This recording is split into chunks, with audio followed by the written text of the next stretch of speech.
Buenas noches, bienvenidos a RM, otro día de muchísima información exclusiva que tanto mis compañeros como yo estuvimos buscando durante todo el día para poder traerles a ustedes a esta hora de la noche.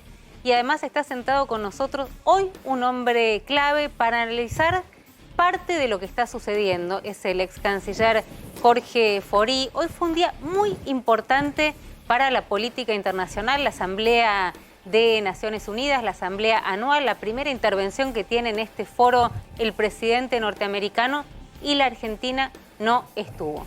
Cuando dicen que no hay una crisis institucional, le vamos a preguntar a Forí, el hecho de que no esté el presidente, no esté el canciller en un escenario como este, donde es tan importante que se visibilice. Estuvieron, sí, vía Zoom.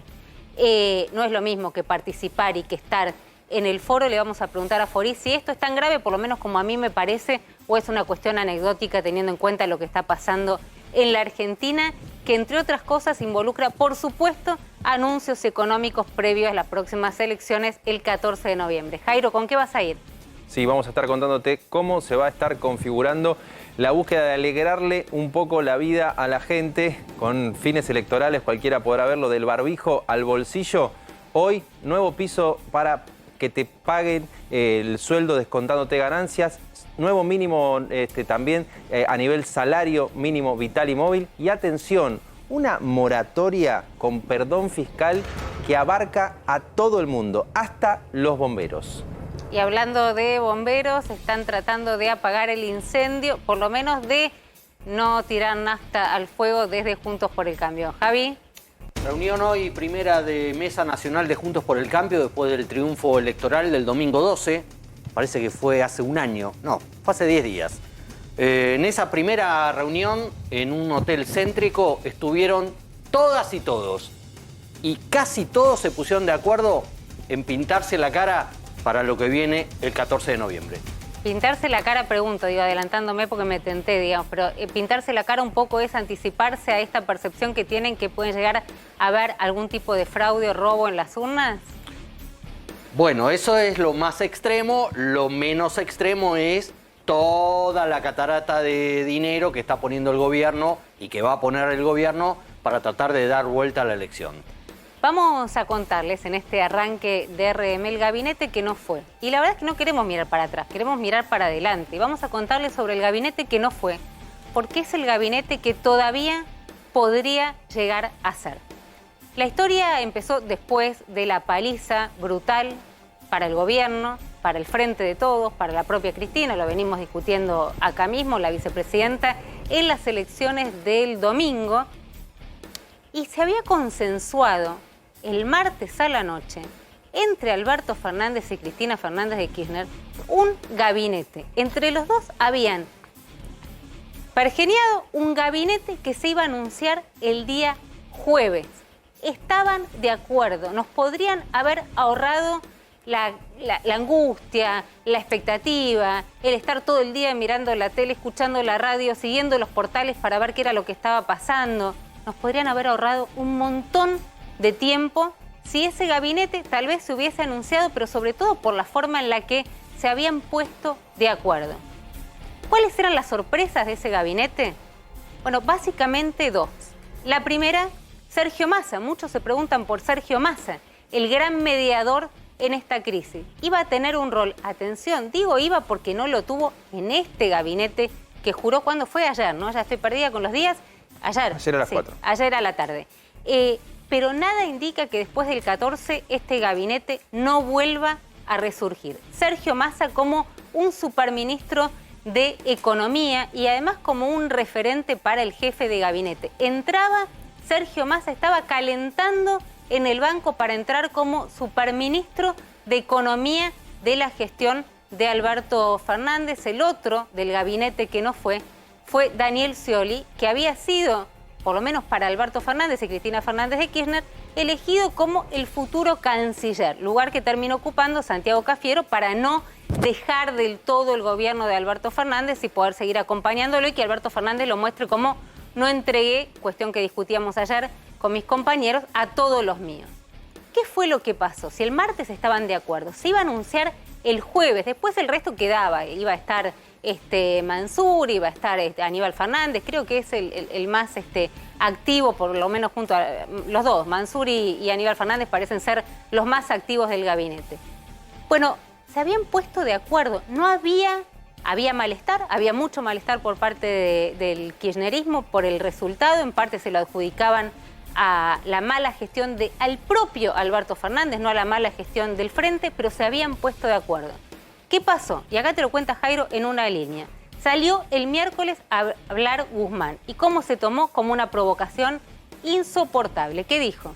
Claro, fue la foto de Alberto Fernández ese mismo miércoles a las 12 en un acto convocado con toda la pompa y el empresariado junto al ministro de Economía Martín Guzmán para anunciar incentivos a la inversión petrolera. Y ahí Guzmán nombra a Cristina, dice Cristina habló de que los funcionarios tenemos que ser tercos, pero yo digo que tenemos que ser tercos y también adaptarnos, y dio toda una interpretación de lo que él considera los equilibrios del Frente de Todos. Después lo mencionó a Máximo, a Massa, a Kicillof, que dijo siempre está ayudando, y dio una muestra de que estaba al mando de la economía, pegado al presidente, justo como cuando vos le decís que le estaban pidiendo acción al presidente para que reaccionara y no que hiciera de cuenta que estaba todo igual que 48 horas antes cuando habían perdido en las elecciones primarias. Fue insoportable para el kirchnerismo esa declaración, esa foto, lo sintieron casi como una declaración de guerra y un poquito después aparecía Guado de Pedro, el ministro del Interior, presentando la renuncia. Pero esto siguió escalando. Siguió escalando, ¿por qué? Porque están convencidos de que la idea de golpe de Estado, de golpe institucional, pero de golpe de Estado, surgió del entorno de Alberto Fernández. Mucho enojo de la vicepresidenta. Y particularmente, ¿por qué?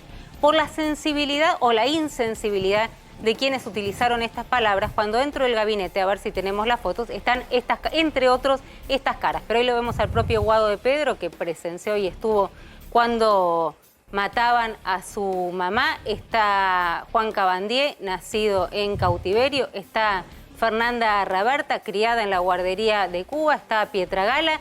Digo, cayó pésimamente mal usar golpe de Estado, de una insensibilidad que entienden que surgió de las entrañas de la Rosada, instaurar que el cristinismo, que el kirchnerismo, que ellos mismos que lo habían sufrido en carne propia, hablaban de golpe de Estado, y ahí vuelve a escalar y viene la carta de Cristina y viene lo que todos conocimos. Pero atención, hablamos del gabinete porque no queda tan claro que este gabinete que se presenta, que mañana decía Javi, perdón, hoy estamos sumando todos información porque tenemos mucha, pero decías que mañana es la primera reunión de este gabinete. Primera reunión de gabinete, 7:30 de la mañana, un horario inusual para el gabinete de Alberto Fernández, pero va a estar comandado por Juan Mansur, que es madrugador. Ya lo vimos hoy en el anuncio de la quita de barbijo con la ministra Carla Bisotti. Vamos a estar hablando de ese anuncio también. Madrugador el presidente de la Nación, que es la segunda vez que está a 10:30 de la mañana, 11 menos cuarto, en la Casa de Gobierno. Hace tiempo que no se lo veía a esta hora. Pero atención, insisto, porque este gabinete, la gran pregunta vuelve a ser, tenemos muchas preguntas hoy, si el gabinete que no fue puede volver a hacerlo después del 14 de noviembre, independientemente del resultado, y si los ministros son ministros fusibles hasta el 14 de noviembre, donde se puede volver a imponer esta voluntad de cierto consenso que hubo el martes, que terminó derrapando con esta historia de información exclusiva que les estamos contando y que finalmente no se pudo sustanciar. Se conoció el gabinete que se conoció, pero después de un desgaste completamente innecesario. Insisto, hoy Naciones Unidas, primera aparición del presidente, del nuevo presidente norteamericano, y aparece el presidente de la Nación, Alberto Fernández, vía Zoom, algo que parecía, la verdad, que extraño. Ahora le voy a preguntar a alguien que sabe, pero que parece extraño que el presidente de la Nación no aproveche, digamos, ese foro donde están los países del mundo atentamente escuchando al resto de los presidentes y las presidentas del mundo entero, y lo hizo vía Zoom y prácticamente utilizó el tiempo que tenía. No viajó el canciller, tal vez porque todavía se está reacomodando Santiago Cafiero en un Palacio San Martín, en una cancillería que no conoce, pero la verdad es que vía Zoom lo que eligió fue destacar la mala gestión del macrismo a la hora de contraer una deuda que él habló como tóxica y después dijo de un suicidio. ¿Cómo fue deudicidio. la palabra? Habló de un deudicidio. A ver si lo escuchamos, dale. América Latina y el Caribe, por ejemplo, destinan un 57% de sus exportaciones al pago de servicios de la deuda externa. Menciono este tema de la deuda externa con particular dolor desde Argentina, un país que ha sido sometido a un endeudamiento tóxico e irresponsable con el Fondo Monetario Internacional. Para que el mundo tenga una idea de la magnitud de este deudicidio, quiero mencionar una cifra.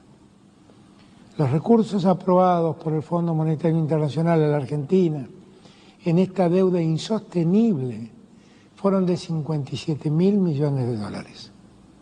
El equivalente a todo lo que el organismo desembolsó en los años de la pandemia con destino a 85 países del mundo.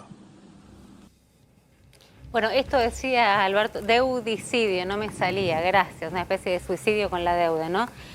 Forí, ¿cómo estás? Muy bien, buenas noches, gracias por invitarme. Bueno, la gestión anterior te tuvo al frente de una cartera sumamente importante, digamos, para algunos, ¿no? Bueno, depende del valor que le dan. Absolutamente relevante, soy un diplomático de carrera, estuve 44 años en el servicio exterior, por lo tanto... Pero no todos los presidentes le dan ese... A ver, yo creo que en el periodo del presidente Macri tuvo realmente dos figuras, que fue Susana Malcorra, que era la que había sido jefa de gabinete de Ban Ki-moon, y una mujer que tenía un marco de relacionamiento con los principales dirigentes políticos importantes. Y después fui yo, un profesional, un hombre del servicio exterior, por el tiempo que te menciono, pero ha habido otros grandes cancilleres, que puede haber sido Dante Caputo con el doctor Alfonsín, Guido Di Bueno, Tella. pero el último, digamos, de la gestión de Mauricio Macri fuiste vos. Si yo te muestro esto, le iba a decir, digamos, que sea más brutal que diplomático, pues es difícil sacar la forideza, pero si tuvieses que decir con brutalidad, ver un Zoom de un presidente que elige el Foro de Naciones Unidas para adjudicarle la culpa de lo que está pasando a la deuda contraída por Mauricio Macri, ¿qué análisis me haces? A ver, primero que nada, me parece que es una descripción incompleta de la historia económica reciente. Todos sabemos que la deuda se viene arrastrando y la venimos pasando de un gobierno a otro. El presidente Macri recibe el gobierno con ya 32.000 millones de dólares de deuda que se trataban de ir adecuando a lo largo de los 4 años de gestión, pero el golpe del 2018, principio del 2019, hizo imposible esta adecuación y ahí es que viene el pedido del préstamo al Fondo Monetario, que es el prestamista más benévolo en cuanto a la tasa de interés para un país que no tiene recursos. Es el lugar, de ahora le voy a dejar a Jairo el tema de los números, pero es el lugar. Yo pienso que esto hubiera sido una oportunidad para hablar de dónde está la Argentina hoy, que es alguna referencia a la deuda, podrá haber, pero si él ya esta misma frase la utilizó en un discurso hace unos días, donde también habló de lo que era la misma suma equivalente a lo que se había usado en la pandemia, pero explicar qué es lo que Argentina quiere hoy, a dónde quiere posicionarse, con quién quiere relacionarse. Es un discurso que tiene un tiempo limitado, no se puede hablar por horas ante la Asamblea de Naciones Unidas, pero era un momento oportuno. ¿Lo desaprovechó, cree? A ver, creo que si se centró solamente en explicarle algo de Macri, la gente, los que están escuchando, muchos de ellos no tienen ni idea quién es Macri, lo encuentran bizarro, y están en otra cosa. Hay que dar algo impactante de dónde está Argentina y qué quiere Argentina. Para eso sirve... ¿Tendría que haber ido, aún con esta crisis que estamos viviendo, o el canciller? Entiendo que el momento que está viviendo, él todavía tiene una gran complicación de su gobernabilidad, está armado en un gabinete, pero por lo menos el canciller. Así como Felipe Solá fue en el medio de una gran crisis a la CELAC y en el medio se entera de una manera poco auspiciosa del fin de su gestión, yo creo que poco no hubiera... auspiciosa, contémosle, para los que están bochornosa. No saben. Fue bochornosa porque lo llaman por teléfono, sí, lo llama Santiago Cafiero, le dice sucesor, que ya no está, le dice, ¿sabés quién me va a reemplazar? Y Santiago Cafiero le dice él podría haber partido el domingo, el sábado a la noche y estar listo. Claro, no había jurado. Entonces el tema de la jura lo complicaba. Desde ese punto de vista es un momento que se pierde. Ahora, Forí, ¿no hay un punto en lo que dice Alberto Fernández respecto de que el crédito que el fondo le dio al gobierno de Macri fue un crédito más político desde su mirada de diplomático, donde la Casa Blanca tenía un interés de que Argentina recibiera una cifra poco habitual para un país en un solo año? El fondo lo decide un conjunto de directores, donde además hay algunos de ellos con un peso extraordinario. Pero le repito la pregunta. ¿No fue un crédito político? No necesariamente político. ¿Es habitual que en un año te den 45.000 millones de dólares? Se lo dieron en la expectativa de que el gobierno que conducía Macri podía llegar a enfrentarlo y repagar lo que había comprometido. No lo hicieron alegremente, vamos a regalarle esa plata a Argentina. Cuando un funcionario como Claver Carón dice que era para apostar a la reelección de Macri, un funcionario de carrera también de la diplomacia. Bueno, a ver, Claver Carón es un hombre que a veces es un poco extremo en sus expresiones, pero lo importante es que se confiaba que el gobierno del presidente Macri, que enfrentaba una situación dura, habiendo empezado reformas que no habían madurado y que eran realmente importantes para poner a Argentina en una senda de crecimiento, podía llegar a pagar lo que estaba recibiendo. Lamentablemente, el voto de los argentinos, las elecciones cambiaron esto. ¿No fue un crédito irresponsable del fondo? ¿No hay un punto ahí? No soy la autoridad para definir la responsabilidad o la irresponsabilidad del Fondo Monetario Internacional. Yo estoy agradecido que al Fondo Monetario nos prestó una cantidad de plata que podría haber servido para realmente reencaminar la situación económica que teníamos difícil. Ahora, hoy, ¿quién está negociando con el mundo? En un momento muy álgido donde estamos con el tema de las vacunas, de que todavía falta. El servicio profesional ha estado muy ausente del diálogo. El país ha estado cortado. Nosotros no dialogamos con el Mercosur. Tenemos en el Mercosur problemas insólitos. Más allá, además, de ahora de un poco así las rebeldías que se suscitan en socios como Uruguay o el propio Paraguay. No tenemos diálogo con Chile. Con Estados Unidos nunca sabemos si hablamos, si no hablamos, si le pedimos plata o no le pedimos plata. Con los europeos quedamos en una especie de impas frente. Ellos tienen sus inversiones, tienen complicaciones, pero además toda la negociación Unión Europea-Mercosur quedó parada a partir del 10 de diciembre. Bueno, tenemos China. China ha hecho algunas inversiones, las retira otras. Está complejo saber si China es realmente ¿Pero un vos socio crees privilegiado. que estamos afuera, digamos, de las negociaciones del mundo en un momento post-pandemia? Creo que además ciertamente no somos un actor relevante en este momento. Porque Porque estamos muy ensimismados, estamos metidos. A ver, hemos pasado toda una semana donde la agenda internacional, que pasan muchas cosas relevantes, no estuvo para nosotros nada. No estuvo nada fuera de la discusión intrapartidaria en el frente de todos. Todos los otros temas quedaron como colgados en suspenso. Y hay muchos que agradecen que, bueno, más o menos hay un pequeño panorama, a ver si nos ocupamos de otras cosas. Ahora, vos decís que estuvo paralizada. ¿Qué pasa con las embajadas, por ejemplo, y los varados en el exterior? Bueno, que es un gran tema y todavía hay muchos argentinos, es un tema que realmente preocupa enormemente porque, en general, los consulados no están logrando poder dar respuesta porque desde Buenos Aires no le dicen qué es lo que pueden hacer para ayudar a esta gente. ¿No hay directiva? Son pocas o nada, son ciudadanos argentinos. No podemos clasificar a los ciudadanos argentinos en el que pudo viajar porque tiene plata. Por eso no es una clasificación social. Son argentinos. Y las embajadas están para atender a todos los argentinos, al rico, al pobre, al del medio, a todos. Y la gente que está varada está indignada. No hay vuelos, sabemos todos que hay una reducción extraordinaria de los vuelos internacionales por el cupo, para el impacto. Al mismo tiempo hacemos otros actos que ponen mucho más en peligro la salud. Pero, Fori, también te pueden decir del otro lado, que de hecho lo dicen, gracias a eso, todavía, digo, toquemos madera, Dios, lo que cada uno cree, quiera creer. La Delta no llegó, no está circulando como en otros países del mundo. Creo que no soy un especialista en epidemiología. Ahora vamos a estar hablando como para poder decirte que el hecho de que no vengan los vuelos fue lo que redujo. Debiéramos hacer una política sanitaria, primero vacunarnos todos, seguir a muerte todos con el barbijo por un largo tiempo más, sobre todo en lugares... ¿No estás de acuerdo con estas últimas decisiones? Esto es para generar una actitud que la gente está cansada. Nosotros empezamos nuestra cuarentena mucho tiempo antes de lo que a lo mejor debiéramos haber, porque el impacto se demoró en llegar hasta acá. Entonces, hay un cansancio, hay una sensación de fastidio, la gente pide cierta libertad. Pero la verdad que lo que tenemos que hacer es cuidarnos. Creo que recién Luis Novarecio en el programa anterior decía, ¿cómo es el cuidado? Bueno, cada uno personalmente tiene que extremar, usar alcohol, lavarse las manos, vacunarse. ¿Pero vos crees que son flexibilizaciones, como las llamaron, electorales, digamos, que no tienen que ver con el momento de la oportunidad es imposible no leerlo así. Hay muchas de las medidas que están pasando tienen un contenido electoral, sinceramente porque la sociedad demostró cansancio. ¿Pero crees que de verdad no subestimar a la gente, pensar que va a llegar más contenta a las urnas y que va a están votar al haciendo una frente de cantidad de todos medidas. y no tiene tantas restricciones? Esto es lo que va a ser muy importante, que veamos cómo es la votación del 14 de noviembre, para saber el grado de madurez que han adquirido los argentinos sobre qué tipo de sociedad quieren vivir, cómo quieren vivir, qué cosas tienen. Pero la ciudad acompaña, ¿no, Javi? Perdón. Sí, la ciudad por ahora acompaña, pero están viendo a partir de qué fecha, no necesariamente puede ser el 1 de octubre, van a decidir el tema, por ejemplo, de los barbijos.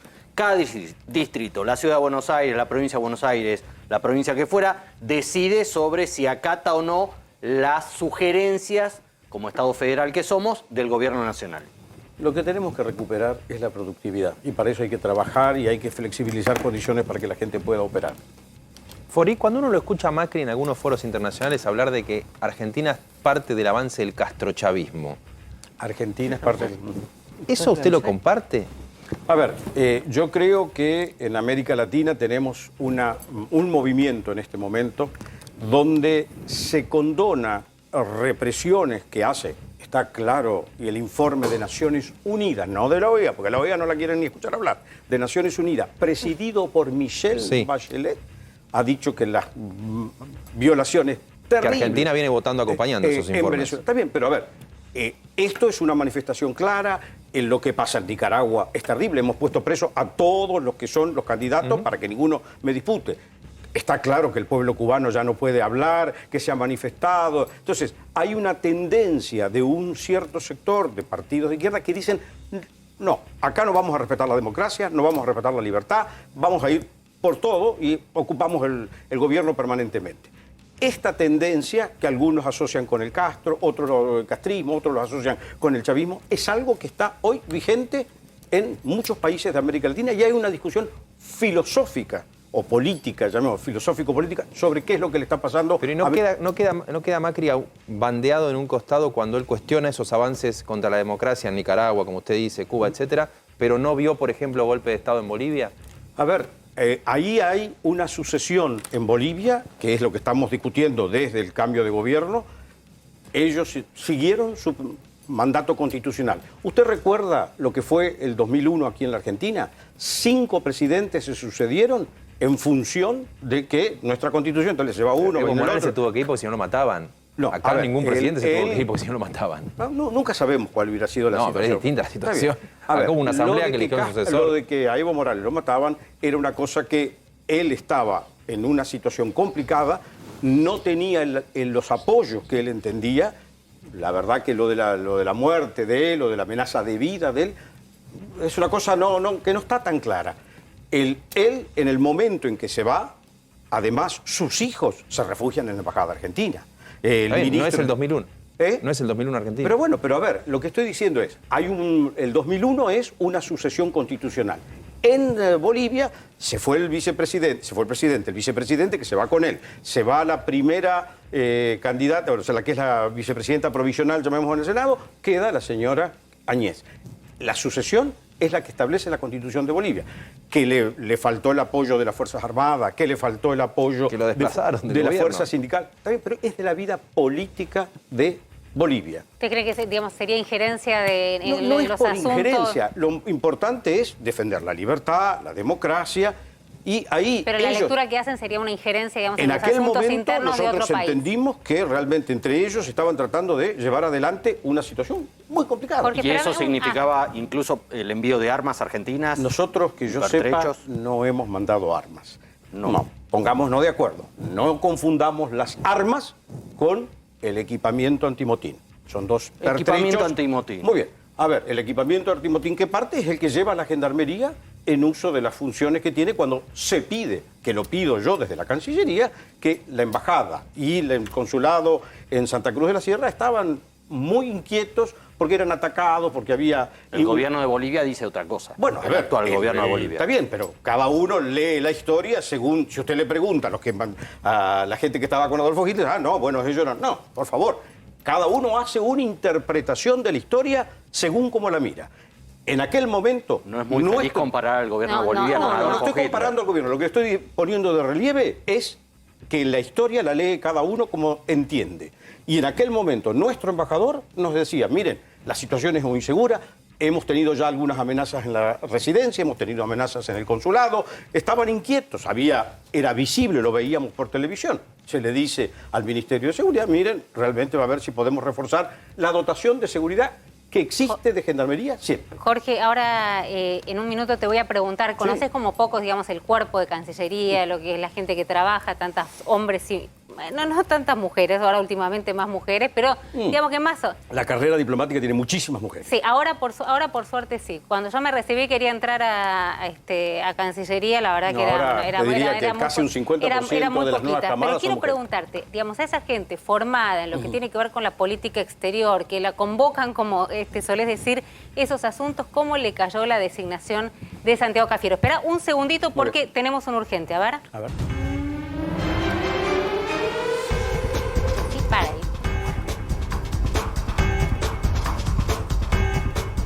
El urgente tiene que ver con que sigue habiendo movimientos dentro del gobierno, gente que sale, gente que entra. Juan Mansur, el flamante jefe de gabinete, le acaba de aceptar la renuncia a Francisco Pancho Meritelo. ¿Quién es Meritelo? Es el secretario de Medios Públicos. Es el hombre que maneja, supuestamente, desde su lugar hasta ahora, la red de medios públicos, Canal 7, Radio Nacional, Telam, supuestamente. Bueno, le aceptó la renuncia y ya tiene reemplazante. Se ve que ya venía con la idea Hombre Mansur. más cercano, ayúdame, digamos, a Alberto. Un hombre muy cercano a Alberto, sí. Sí, sigue muy la cercano a baja Alberto. para los hombres más cercanos y las mujeres Sí, más cercanas Pero de vos decís, Alberto le aceptaron la Fernández. renuncia. ¿Él la había presentado? Él la había presentado porque me parece que le dijeron, vas a tener que presentar la renuncia. Porque aceptaron muchas renuncias que no había presentado. No, que se Bueno. supone que todas las renuncias están a Se disposición. eso es lo supone que que dicen no, desde el primer día. le dijeron, che, vos no renunciaste, bueno, Te la mirá, vamos a aceptar. renuncia. Ya tiene reemplazante, ¿Quién es? que es una colega, Valeria Zapesochny, a ver si lo dije bien, Zapesochny, sí, Valeria Zapesochny, que trabajó con Mansur en Tucumán y que trabajó también como asesora de prensa, como jefa de prensa cuando Mansur fue ministro de Salud de la Nación. Es decir, puso a alguien de mucha confianza para manejar la Secretaría de Medios. Y también mujer, digámoslo, la segunda de Aníbal Y Fernández también una mujer, porque pensé que se dieron y cuenta en estas también últimas mujer. fotos que parecía, ¿no? Y también mujer, 1810. Bueno, pero es importante, atención, un hombre muy cercano, como contaba Javier Calvo en esta primicia, último momento. Todavía siguen los movimientos, vamos a ver de acá el 14 y después No del termina 14 esto qué acá. pasa. No termina esto acá. No termina No, esto va a acá. haber más. Meritelo es un hombre importante, sobre todo, insistimos, por lo que fue en su gestión la relación con Alberto Fernández. Bueno, se va Meritelo y entra la colega de la cual tendremos que aprender ¿Cómo se pronuncia, rápidamente no? a pronunciar el apellido. Ahí seguimos escribirlo. entonces con Fori. Renunció Pancho Meritelo. Le contamos sobre todo a muchos colegas que están del otro lado y que están preguntando si tenemos más información. Escríbanle a Calvo, por favor. Te preguntaba cómo había caído dentro de Cancillería, honestamente, digamos, sé que tenés muchísima gente conocida, tengo gente digamos, cómo conocida, cae están todos esperando saber cómo va a ser la gestión de Santiago Cafiero. El ministerio tiene una historia de muchos ministros que son obviamente de la política, o sea, que no vienen de la carrera necesariamente. Y ha habido, como te mencioné antes, grandes ministros porque supieron usar lo que es la estructura de la Cancillería para una gran gestión en temas económicos, relacionamiento político, lo que fuera. O sea, que están esperando, tratando de oler el viento. Sé un poquito menos diplomático. No gustó, obviamente, no gustó. La gente siempre espera que alguno de la casa sea llamado a web, pero a veces el hecho de no tener tanto vínculo político, porque una de las características de la carrera diplomática es que te lleva cada 5 años te vas afuera, y te vas por 5, 6, entonces sos medio cortado, te fuiste con un gobierno, volviste con otro, ¿quién te conoce? Pero hay gente que ha logrado desarrollar una vinculación política y bueno, y ocurre esto. Pero cuando llega uno nuevo, bueno, hay como una gran duda en este momento. Pero de cómo será. no hay cierto prejuicio respecto al rol que puede ocupar Santiago Cafiero, digo, por conocimiento, por lo que se conoce, digamos, hasta ahora de su gestión en política exterior. Se preguntan acerca de lo que conocía del mundo de relaciones internacionales, que no es de la práctica, sino cómo ve al mundo, qué es lo que, con quién quiere posicionarse, con quién va a trabajar. Creo que antes de comenzar te comenté que estuvo como embajador en Chile Antonio Cafiero, su abuelo, que hizo un papel fantástico. Era un hombre que venía de la política. ¿Y eso pero se heredará? No, no es por herencia. En ningún caso es por herencia. Era un hombre que estudiaba todo. Cuando No, digo termina... en caso de Antonio No, por eso. Yo creo que él va a Santiago. tener que hacer. Su abuelo era un hombre que se sentaba cada mañana con los temas del día y los estudiaba a fondo. Y después llamaba a toda la estructura de la embajada en Chile, y decía, bueno, esto, ¿cuál es la opinión de ustedes? ¿Por qué lo ven así? ¿Por qué lo ven así? ¿Por dónde tendríamos que salir? Es una actitud. Dante Caputo hacía algo similar. ¿Gusta más o menos que Felipe Solá?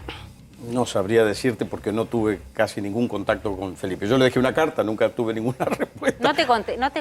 No, nunca tuve ninguna respuesta. Sin embargo, nos conocemos porque hemos estado juntos en el gobierno de Rucauf, en provincia de Buenos Aires. Fue secretario de Agricultura con Menem, cuando yo también trabajaba cerca de Menem. ¿Pero cómo te va a contestar una? Bueno. Me llama la atención, es un Pero, caballero, a ver, digamos, te puede gustar o no, pero la verdad Alberto que no le contesta las cartas a Cristina. Pero él no tiene la relación con Felipe Solá. No, Felipe digo probablemente que- nos esté mirando que ¿Sirve si te contesta ahora o no? Ya perdió. A ver, ¿Qué era? ¿Una carta de que A ver, una felicitándolo? carta que decir que te quedas a disposición, que cuáles son pueden Ah, ser no, pero ya está, no. los temas que... Pero no, esto es, le puedes se la mandar dejé otra. el 9 de diciembre. Le puedes mandar otro diciendo qué bochornosa la manera No, a en ver, la lo he que... dicho en público, Sí, está muy bien. en todos los lugares, Coincido porque un absolutamente. canciller y un político de la trayectoria, un exgobernador de la provincia de Buenos Aires, 2 mandatos, no merece ser echado o sacado de esa manera. Y aparte causamos un desastre en el tema de la CELAC. Yo no estoy de acuerdo con para qué está siendo usada la CELAC, pero realmente íbamos a la presidencia, un organismo que podríamos reinterpretar para el Estaban objetivo peleando inicial. los votos, ¿no? Más allá A ver, de lo que- habíamos logrado ya el consenso para que fuéramos elegidos en esta Y en oportunidad. la mitad lo agarran al canciller y se Claro, lo... y se queda pedaleando en el aire. Eso es una pena, porque no costaba nada dejar que Felipe llegara, inclusive que Felipe fuera y leyera el discurso de hoy en Naciones En Unidas. Naciones Unidas también. Entonces, y después todos sabríamos que Eso no Felipe se terminó. entiende, o sea, que había malestar con Felipe Solá, la verdad que esa información no la tengo, pero que no lo dejen ir. La presencia de un canciller, insisto, es importante, El fue un presidente Zoom. de México vía se Zoom. enojó. Porque dice, pucha, hicimos toda esta gestión, hicimos todo un esfuerzo de coordinación para que llegue a Argentina y ahora eso es una pena. Jorge Forice, que tenés un compromiso, que hiciste un esfuerzo para poder venir acá. Al contrario. Prometimos un horario. Siempre por Romina Mangel. Pero muchísimas gracias, muchísimas gracias. Las ganas que me quedé de ir a Cancillería, yo estaba para Cancillería. Bueno, siempre hay oportunidades, como Pero verás. ya estoy grande, con las chicas, moverme para Como todos dicen los lados. ingleses, don't fish for compliments. Ay, ahora les hago la traducción. Fori, muchísimas gracias. Es un placer Gracias a vos, tenerte hasta acá luego. esta noche y vamos a ver si conseguimos la gestión, por lo menos que Solá conteste algo, qué sé yo, que explique por qué no había contestado. Muchísimas gracias. Jairo Estrachia. Sí, vamos a contarte cómo va a llover dinero en estas jornadas, porque hoy empezaron los anuncios. El primero, si me acompañan las placas te lo hago rápido porque... ¿No te ibas a parar? ¿No te íbamos a haber parado? Claro, Iba- pero Ah, iban me a equivoqué girar de yo. nuevo. Hizo un Me desastre. equivoqué Si yo. ¿Vos querés- querés quedó que en la yo diga que me Cancillería. equivoqué yo? Me Se equivoqué pensó yo. que ya iba a ir Si a querés elecciones anotar unidas, Una se pensó... basura. Solo quiere que yo me Nos humille, mandó- que invites que día de mañana viene Qué gente que no barbaridad, viene, qué barbaridad, que me qué humillo, me barbaridad. humillo. Es un desastre, Qué estoy llevando barbaridad. el Esto es un programa equipo este que fluye. horriblemente Sí, mal. ¿Se puede parar igual La o queda muy revisamos. desprolijo si se para? Voy a pararme Las chicas igual, en piden este que se en vivo. pare, Dale. perdón, ¿no? Pero las chicas piden que se pare. ¿Por, Por qué no se va a favor, parar? ¿Cómo no Ahí está. dejes que te cosifiquen? Está fuera de sí esto. Estamos con Claro, no Gonzalo deje que te Camargo en un... No te vamos a hacer parar, no te vamos a hacer pasar semejante papelón. Al compañero sí podemos hacerlo. En un ratito vamos a estar hablando de las medidas del día de hoy. Vos fuiste parte del comité de... Soy parte del comité. Seguís siendo parte Sí, del sí, comité sí, sí. de expertos. ¿Sigue funcionando el comité de expertos? Sigue funcionando en forma exhaustiva todos los días, todo el tiempo, con Ok. el chat, con Carla, con todos los asesores. Entonces, como de parte todo- del comité de expertos, lo tenemos acá Del sentado. comité de expertos del Ministerio de Salud Por para el supuesto. tema pandemia. Por supuesto, Todo, y porque vamos a Alguna estar gente hablando... ya hace tanto que no escucha hablar del comité de por expertos, eso. que una de esas dice, ¿qué comité de expertos? Por eso me llamó la atención, Sí, pero sí. como viste que yo puedo estar colgada y me puedo olvidar de algunas No, cosas, no. bueno, Para eso pregunté. estamos, para apuntalar. Medidas que Fori cuestionaba recién, y dijo que tenían como tufillo electoral por el día que se había elegido. Vamos a ver. Jairo Parado, dale. Sí, vamos con las medidas que empezaron hoy a anunciarse y parece que va a ser un poco el tono de, después del anuncio del nuevo gabinete, después de la interna, de los próximos días de acá al 14 de noviembre. Este dato, 33.000 pesos, que va a ser en febrero el nuevo monto del salario mínimo vital y móvil, va a redondear un aumento del 52,7%. ¿Por qué esta cifra, que a muchos de los que nos están viendo les puede parecer poco, es importante? Porque es el dato que se toma de referencia para pagar un montón de planes sociales. Si vos tenés 33.000 pesos de salario mínimo vital y móvil, es una referencia porque la mitad muchas veces es lo que se toma para pagar planes sociales. Hoy hubo una importantísima movilización de organizaciones sociales mientras se hacía la reunión del Consejo del Salario, donde también de paso le pedían al gobierno que saque a Aníbal Fernández, que acaba de asumir, y a Martín Guzmán, que resistió el cambio de gabinete. Pero dato número 1. Otro, nuevo piso para ganancias. Nos vamos al otro extremo de la pirámide social. Se viene, si no es mañana, es pasado, 175.000 pesos por decreto van a llevar el piso a partir del cual a los trabajadores mejor pagos le descuentan impuesto a las ganancias y que hoy está en 150.000 pesos en bruto a 175 lucas. Básicamente le mejora el salario de bolsillo a los trabajadores que con las paritarias habían quedado por arriba del mínimo que hace nada había fijado el Congreso en 150 lucas brutas. Más medidas de esta pospandemia, sin barbijo en la calle y con más plata en el bolsillo según el gobierno. Esto, plan de Sergio Massa, que saca de la galera... Del posible futuro... ¿Cómo? No te lo pregunté, pero por supuesto me interesa tu opinión. ¿Vos lo ves a Massa después del 14 como superministro de Y la verdad que viene trabajando Economía? en las sombras en todos los temas económicos, financieros, y en última instancia también impositivos desde que asumió Alberto Fernández. Estuvo metido en la negociación de la deuda, estuvo metido en el último cambio para los monotributistas, está metido donde le dejas un hueco a Sergio Massa, es como el agua, se va metiendo. Y hoy, ¿qué presentó? Sacó de la galera un perdón vía ley, ¿no? Esto lo tiene que aprobar el Congreso, perdón impositivo para todo el mundo, deudas de hasta 100 lucas, deudas chiquitas, deudas hasta 100 lucas que tengas hasta el 31 de agosto. Entran entidades sin fines de lucro, ONG, clubes de barrio, todo lo que sea entes sin fines de lucro, sociedades de bomberos. A los bomberos que tengan deuda también le van a perdonar las deudas impositivas y muchos pequeños contribuyentes, deudas inferiores a 100 lucas. Si lo aprueba el Congreso, amnistía general inmediata para pequeños contribuyentes. No pagás las deudas. Mucha gente por la pandemia se atrasó, no entró otras moratorias, y si tenés una deuda de menos de 100 lucas al 31 de agosto y se aprueba, olvídate de pagarla, tendrías amnistía fiscal y después también una moratoria. Y fíjate lo que es la reacción de la gente que está esperando medidas para salir a la calle, que está esperando medidas de alivio. Estos son datos de agosto, de las agencias de viaje. Se está vendiendo casi 30% más de tickets aéreos que en agosto, no del 2020, que estaba todo cerrado, que en agosto del 2019.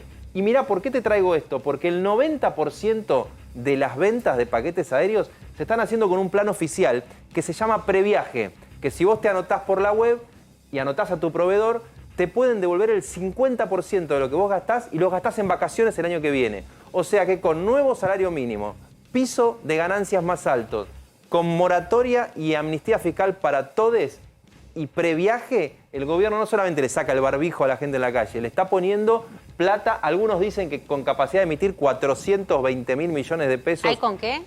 Y con la capacidad de emitir. Claro, con la maquinita. Maquinita. Vos en todo caso dirás, sigue andando. hay con qué salir después del quilombo que se pueda después generar. vemos. El 15 de noviembre me llama. Eso vamos viendo. Eso 15 de vamos noviembre viendo. me llama. Después vemos.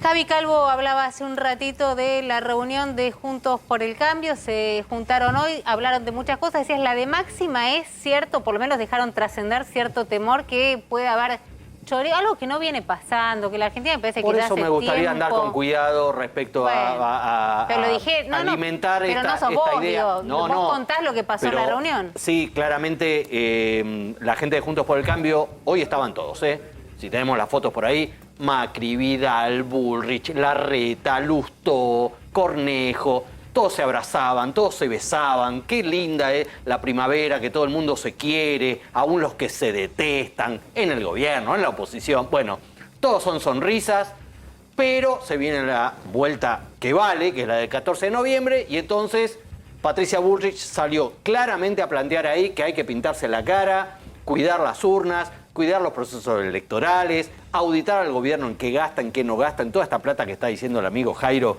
que se va a tirar, ver después cómo se va a pagar. Están auditando todo eso y están planteando, un poco en voz baja, el tema del fraude. ¿Por qué? Porque asusan ciertas historias que han tenido dos recién llegados al Gabinete Nacional. Uno es Juan Mansur, cuando fue electo gobernador por primera vez en 2015.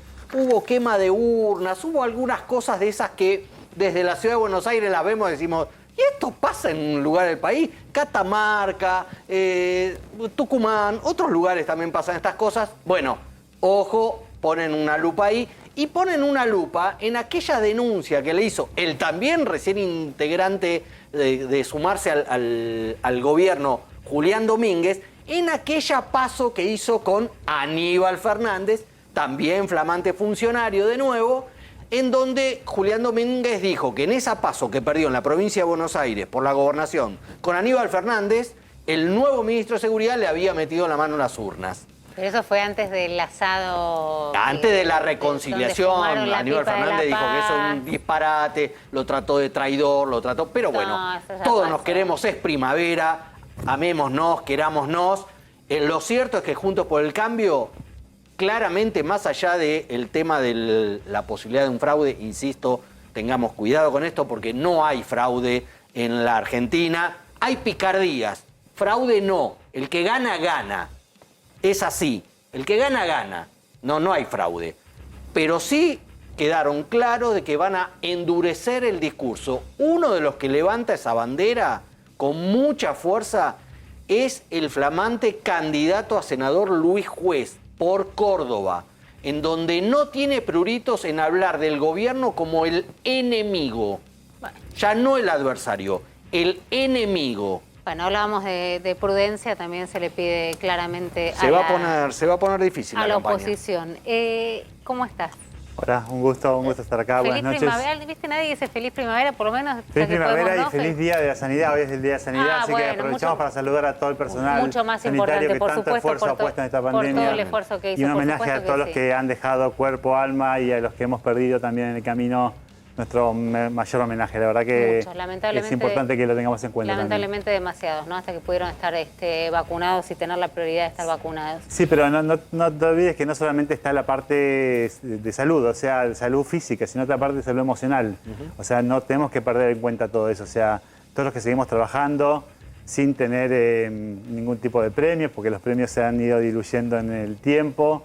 Hemos tenido que soportar diferentes tipos de situaciones, o sea, cosas con familiares. Estamos acostumbrados a trabajar con la muerte, estamos acostumbrados a trabajar con pacientes graves, pero nunca como lo hemos pasado en este momento. Y eso hace mella todo el tiempo. Entonces, la cuestión psicológica y todo lo que uno lleva cargado en la espalda es muy importante y creo que eso también lo vamos a ver más adelante, porque todavía estamos con el calor del fuego de querer seguir luchando y seguir trabajando para eso. El pluriempleo sigue, los bajos sueldos siguen, algunas malas condiciones siguen, pero obviamente sí tenemos claro que, y esto sin ningún tipo de hacer distinción política, el gobierno puso todo al asador para llevar de la mejor manera la pandemia y hoy tenemos los números que Pero tenemos. Eso no quiere decir que no puedas hacer este planteo. Por eso no, tal cual, por eso, o sea, hoy tenemos los números que tenemos gracias a esa cuarentena que a pesar de que pareció larga, fue necesaria para preparar el sistema de salud y que si no hubiésemos tenido esos meses de preparación, hoy la cantidad de muertos sería el triple o más, estaríamos en otra situación y la verdad que hay que reconocer eso y eso dentro de todos los médicos nos pone un poco más tranquilos y nos deja que el esfuerzo que hicimos no fue en vano y que todo lo que estamos pasando y lo que hemos pasado fue o es en cierta forma Ahora, tenido en cuenta. Gonzalo, digo, me imagino un montón de gente del otro lado que también está como nosotros con la misma duda, ¿no? Recién se sentaba el ex canciller a decir que esto tenía como cierto tufillo electoral. Algunos lo llaman flexibilizaciones electorales, con vista a generar un mejor humor con menos restricciones para llegar al 14 de noviembre, pero lo cierto es que eso conlleva un riesgo. Lo que uno no entiende y lo desconcierta es, hasta hace nada estábamos esperando y expectantes qué podía pasar y cómo podía golpear la variante Delta en la Argentina. Y hoy parece que la pandemia terminó. No, quedó claro y según lo dijo hoy bien la ministra hoy, o sea, la pandemia no terminó para nada. La cuestión del barbijo es un tema que es relativamente sencillo, porque ¿quién no puede usar el barbijo? Solamente que esté solo caminando por la calle, o sea, su propia burbuja. Cuando te vas a encontrar con alguien, cuando vas a charlar, cuando vas a encontrarte con gente, cuando vas a entrar a un lugar cerrado, cuando vas a tener una reunión, cuando vas al cine, cuando vas al teatro, tenés que usar el barbijo. O sea, no hay liberación de barbijo, no está la famosa quema de barbijos, no está la famosa suelta de barbijo como pasó en Israel. No es para nada, es solamente para la persona que está sola caminando en la calle. Desde el 1 de octubre, Desde el no 1 de salgan octubre. mañana sin Pero- los barbijos. No, ya pasó hoy, que ya Hoy salieron. ya estaban sin Pero no los nos barbijos. olvidemos que todo eso fue acompañado de una serie de medidas que es, o sea, el aforo en los restaurantes, en los lugares de esparcimiento. Pero para O sea, la estas gente medidas, necesita salir. recordemos O sea, las medidas, digamos, sí. es el dejar de usar el barbijo en Dejar el de usar espacio el barbijo, público cuando estás solo. O sea, la entrada a las canchas, el aumento del aforo en los Ahí lugares estamos cerrados, viendo, ¿no? en En cines, en el- teatros, o sea, en lugares que estaban muy golpeados por la pandemia, eso también lo tenemos que reconocer. O sea, me parece que es un conjunto de medidas, no solo la quita del barbijo, y recordemos que es eso, la quita del barbijo solo para una persona en la calle, no para Pero el eso, resto. ¿qué porcentaje de la población hoy está vacunada? Argentina total, ¿alguien tiene el número? 40. Aproximadamente el y algo. 50% de la población, pero no nos olvidemos que, o sea, son los mayores de 18 y todos los que tienen factores de riesgo en este momento, el gran porcentaje ya tiene Está bien, doble pero vos vacuna. tenés países, digamos, como Israel, digo, pienso en Israel, recién nombraste Sí. Israel, que teniendo un enorme porcentaje, creo que más de la población vacunada, igual la variante Delta hizo estragos. Sí, pero la cantidad de casos es alta, pero la cantidad de casos graves es muy baja. O sea, hace pocos O sea, días... Delta podemos decir que contagia más, pero Tal mata cual. menos Y o te lleva menos a y la terapia. OMS está en dudas de recomendar una tercera dosis de vacuna, está pensando solamente para el personal esencial o para los pacientes con alto factor de riesgo, porque no nos olvidemos que todavía hay 60 países que no recibieron ni una sola dosis de vacuna. Entonces, si nos podemos a pensar epidemiológicamente, que para veces es un poco difícil, o sea, si vos mezclás una variante de esos